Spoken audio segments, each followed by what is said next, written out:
एक कुत्ते ने यमराज को सुनाई। मनुष्य जीवन की कड़वी सच्चाई सुनकर आप भी चौंक जाएंगे।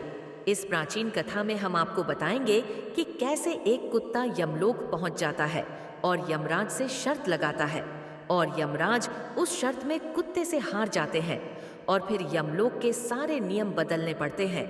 इस कथा में हम जानेंगे भगवान विष्णु ने यमराज को मनुष्य जीवन के संबंध में कौन सा महत्वपूर्ण ज्ञान दिया है। तो चलिए दोस्तों, आपका समय बर्बाद न करके कथा को शुरुआत करते हैं। दोस्तों, प्राचीन काल में मध्य देश में एक अत्यंत शोभायमान नगरी थी। उस नगरी में एक धनवान सेठ रहता था। वह उस सेठ के पास एक लाल रंग का कुत्ता होता है। वह सेठ बहुत लालची और कपटी स्वभाव का होता है, किंतु वह भगवान विष्णु का परम भक्त होता है। वह हमेशा अपने इष्ट देव भगवान विष्णु की पूजा आराधना करता रहता था। फिर एक दिन उस सेठ की भक्ति से प्रसन्न होकर भगवान विष्णु उससे मिलने के लिए पधार हैं और उसे दर्शन देते हैं और कहते हैं, हे वत्स, मैं तुम्हारी भक्ति से अत्यधिक प्रसन्न हूँ। मांगो, तुम्हें जो भी वर चाहिए, तुम्हारी जो भी इच्छा और मनोकामना है, मैं अवश्य पूर्ण करूँगा। वह सेठ भगवान विष्णु से कहता है, हे प्रभु, मैं आपके दर्शन करके धन्य हुआ।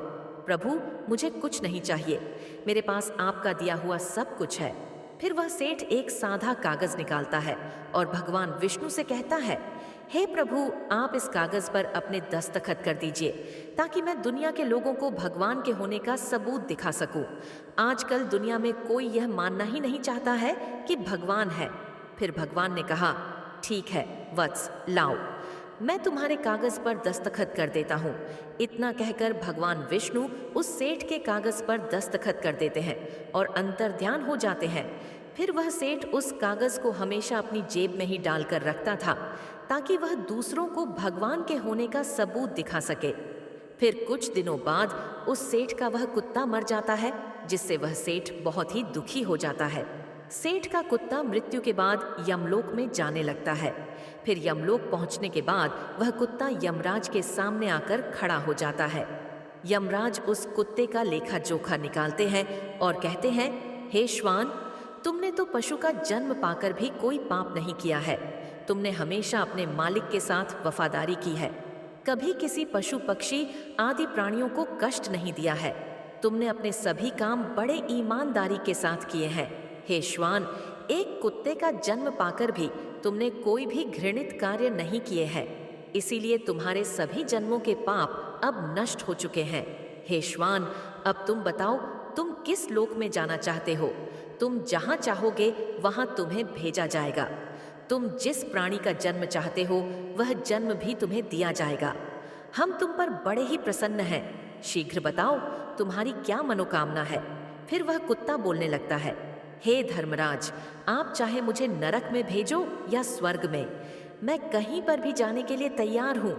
लेकिन मेरी आपसे विनती है कि मैं जिस भी स्थान पर रहूं, मैं किसी मनुष्य के बंधन में न रहूं। मुझे किसी मनुष्य की गुलामी न करनी पड़े और न ही मुझे मनुष्य का जीवन चाहिए। आप कृपा करके मुझे कोई उचित स्थान प्रदान करें। कुत्ते की बात सुनकर यमराज आश्चर्यचकित होते हैं और सोचने लगते हैं कि मनुष्य का जीवन पाने के लिए तो देवता भी तरसते हैं, फिर यह कुत्ता मनुष्य का जीवन ना देने की कामना क्यों कर रहा है? फिर यमराज उस कुत्ते से कहते हैं, हे श्वान, तुम मनुष्यों से इतना द्वेष क्यों करते हो? मनुष्य का जन्म पाने के लिए तो बड़े बड़े देवता भी तरसते हैं। पृथ्वी पर तो मनुष्य का जीवन ही सर्वश्रेष्ठ है, फिर क्यों तुम मनुष्य का जन्म नहीं पाना चाहते हो? इससे पहले तुम्हें कभी मनुष्य का जीवन नहीं मिला है, शायद इसीलिए तुम मनुष्य जीवन के फायदे नहीं जानते हो। तुम एक बार मनुष्य का जीवन प्राप्त करके देखो, तुम्हें पता चलेगा कि उसके कितने फायदे हैं। यमराज की बात सुनकर वह कुत्ता कहता है, हे धर्मराज, मैं जानता हूँ कि मनुष्य का जन्म कितना अनमोल है, लेकिन मनुष्य बड़ा ही स्वार्थी, धूर्त, कपटी और चालाक होता है। जब वह अपना मतलब देखने लगता है तो सही गलत सब कुछ भूल जाता है। उसकी तृप्ति किसी चीज से नहीं होती। सारे संसार का धन भी उसे मिल जाए तो भी वह संतुष्ट नहीं रहता। उसकी भूख कभी नहीं मिटती है। मनुष्य बड़ा ही असंतोष होता है। वह अकारण ही दुखी रहने लगता है और दूसरों को भी दुख देने लगता है। मनुष्य मुझ जैसे बेजुबान जानवरों को अपना गुलाम बनाकर रखता है और अपना काम निकलवा रहता है। इतना ही नहीं, मनुष्य तो भगवान को भी धोखा देता है, इसीलिए मुझे मनुष्य जन्म नहीं चाहिए। यमराज कहते हैं, हे श्वान, ये तुम क्या कह रहे हो? मनुष्य भगवान को धोखा भला कैसे दे सकता है? तुम जरा बताओ, मैं भी तो जानूं। फिर कुत्ता कहने लगता है, हे धर्मराज, मनुष्य जब मंदिर में जाता है तो स्वार्थी मन से भगवान की पूजा करता है। भगवान से कहने लगता है, हे भगवान, मेरा यह काम बना दो, मैं इतने पैसे चढ़ाऊं, दान धर्म करूंगा, भंडारा करूंगा, गरीबों को कपड़े दान करूंगा। लेकिन जब उसका काम पूरा हो जाता है तो वह सब कुछ भूल जाता है। आगे बढ़ने की होड़ में वह अपनों का ही शोषण करता रहता है, एक दूसरे की टांग खींचने में लगा रहता है। ना खुद ऊपर उठने का प्रयास करते हैं, ना दूसरों को उठने देते हैं, ना चैन से खाते हैं, ना खाने देते हैं। अपना काम बनाने के लिए दूसरों को धोखा देता है। और उसकी धूर्तता तो देखिए, वह भगवान को भी लालच दिखाकर अपना काम बना लेता है। जब काम पूरा होता है तो कहता है, भगवान के पास तो सब कुछ है, मैं उन्हें क्या दे सकता हूँ। इस प्रकार से कहकर वह अपनी बात से मुकर जाता है। हे यमराज, इंसानों के बुरे कर्मों को गिनाते गिनाते मैं थक जाऊंगा, किंतु उसके बुरे कर्म समाप्त नहीं होंगे। उसकी चालाकी के आगे तो देवता भी कुछ नहीं है। कुत्ते की बात सुनकर यमराज कहते हैं, हे श्वान, माना कि इंसान बहुत चालाक है, लेकिन वह हम देवताओं को मूर्ख नहीं बना सकता, क्योंकि हमारे यहाँ जितने भी जीव आते हैं उन्हें हम ही दंड देते हैं। उसने पृथ्वी लोक पर कितनी चालाकी क्यों ना की हुई हो, उसे मृत्यु के बाद यही आना पड़ता है। सभी इंसान यहाँ पर आकर हमारे सामने रोते हैं, माफी मांगने लगते हैं, नरक जाने के भय से, और मेरे भयंकर रूप को देखकर थर थर कांपते हैं। सभी मनुष्य हमारे अधीन रहकर ही काम करते हैं। फिर वह कुत्ता बोलता है, हे धर्मराज, आपके पास जितने भी मनुष्य आते हैं वे सब मरे हुए होते हैं। आपका पाला किसी जीवित इंसान से नहीं पड़ा है। यदि आप किसी जीवित मनुष्य को यमलोक लेकर आओगे, तब आपको पता चल जाएगा कि जीवित इंसान कितना खतरनाक होता है। उस कुत्ते की बात सुनकर यमराज को आश्चर्य हुआ और गुस्सा भी आ गया। वे सोचने लगे, यह तो हमारे यहाँ पर आकर हमारा ही अपमान कर रहा है। इस तुच्छ कुत्ते को दिखाना होगा, हमारे सामने कोई इंसान कुछ भी नहीं है।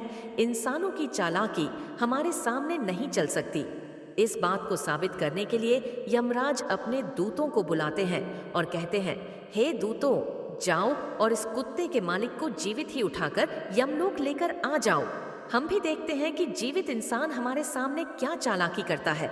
अगर यह कुत्ता गलत साबित होता है तो इसे अनेक वर्षों तक नरक में डाला जाएगा। उस कुत्ते को पूरा यकीन था कि एक अकेला जीवित मनुष्य स्वर्गलोक में खलबली मचा देगा। फिर यम के दूत धरती लोक पर जाते हैं और उस कुत्ते के मालिक को, अर्थात उस सेठ को, चारपाई के साथ उठाकर यमलोक ले जाने लगते हैं। तभी बीच रास्ते में उस सेठ की नींद खुल जाती है और वह देखता है कि दो अत्यंत हृष्ट सिंगों वाले यमदूत उसे चारपाई के साथ उठाकर यमलोक ले जा रहे होते हैं। वह सेठ उन यमदूतों से पूछने लगता है, हे यमदूत, क्या मेरी मृत्यु नींद में हो चुकी है? तब यमदूत कहने लगते हैं, नहीं मनुष्य, तुम अभी जीवित ही हो। फिर वह सेठ कहता है, फिर आप दोनों मुझे कहाँ ले जा रहे? मैंने कौन सा पाप किया है?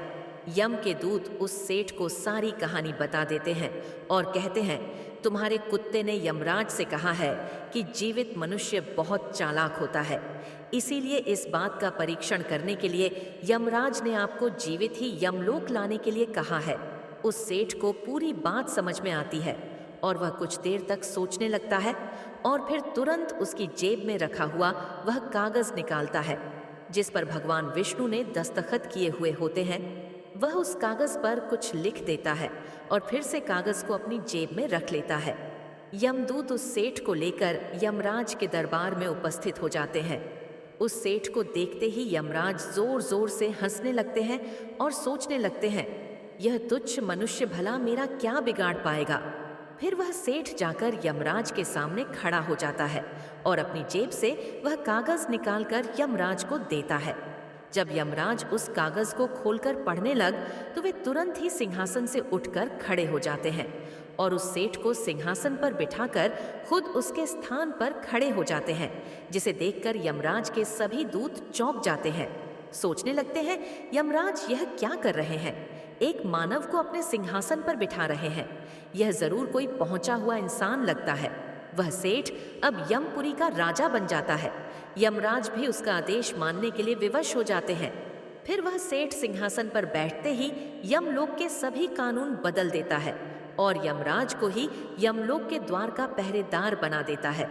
फिर वह सेठ सोचने लगता है, जब मैं मर जाऊंगा तो मुझे भी यहाँ पर आना पड़ेगा और मेरे पाप कर्मों के कारण मुझे भी नरक में डाला जाएगा।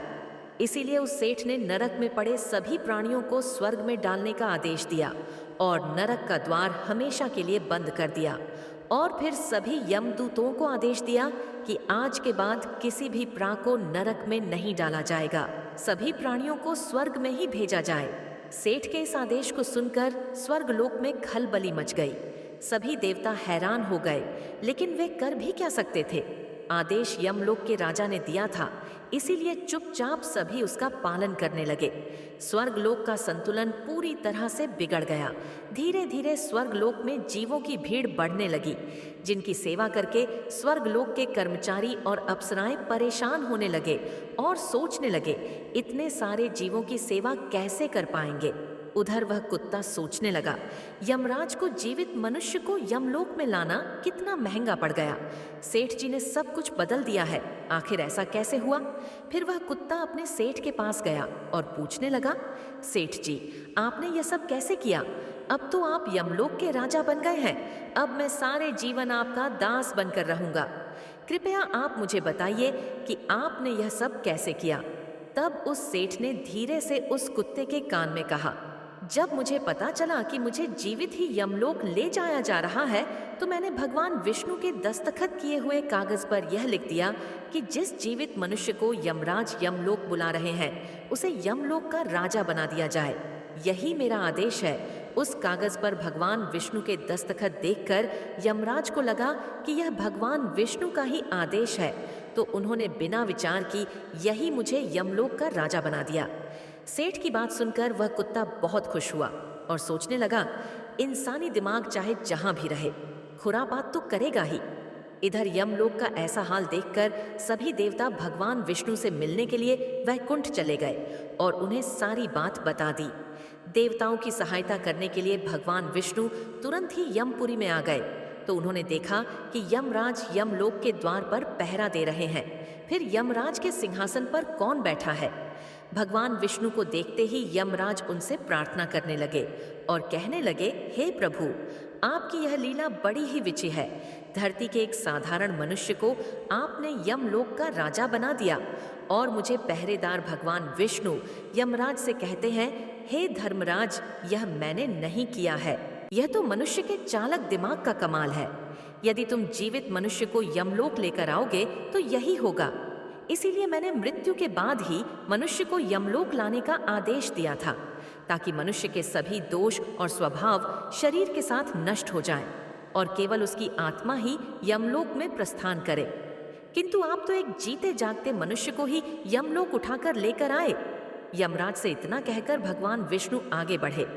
फिर जब उस सेठ ने भगवान विष्णु को आते हुए देखा, तो वह तुरंत यमराज के सिंहासन से उठकर खड़ा हो गया और बोलने लगा, हे प्रभु, मुझे क्षमा करो।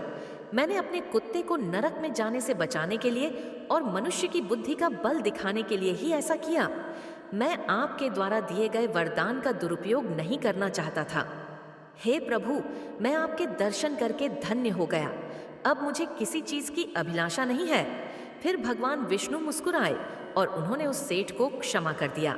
फिर वह सेठ धरती लोक पर लौट गया। भगवान विष्णु ने भी यमराज को फिर से यमलोक की गद्दी पर बिठा दिया और वे भी वैकुंठ लोक लौट गए। यमराज फिर से अपने सिंहासन पर बैठ गए। तब वह कुत्ता यमराज से कहने लगा, हे धर्मराज, देखिए, आपने जीवित मनुष्य की चालाकी, एक जीवित मनुष्य क्या क्या कर सकता है। इसीलिए मैं मनुष्य नहीं बनना चाहता। मनुष्य जब स्वार्थी बन जाता है तो वह अंधा हो जाता है। उसे दोस्त परिवार दिखना बंद हो जाते हैं। लालच में वह धर्म को भी भुला देता है और अनिष्ट कार्य करने लगता है। जब तक वह शास्त्र अनुसार कर्म करता है तभी तक सुखी रहता है। दोस्तों, ये कहानी आपको कैसी लगी? कमेंट करके ज़रूर बताएं। अगर ये जानकारी अच्छी लगी तो वीडियो को लाइक ज़रूर करें और कमेंट में जय श्री कृष्ण ज़रूर लिखें। साथ ही चैनल को सब्सक्राइब करें। मिलते हैं अगली वीडियो में। आप सभी का धन्यवाद।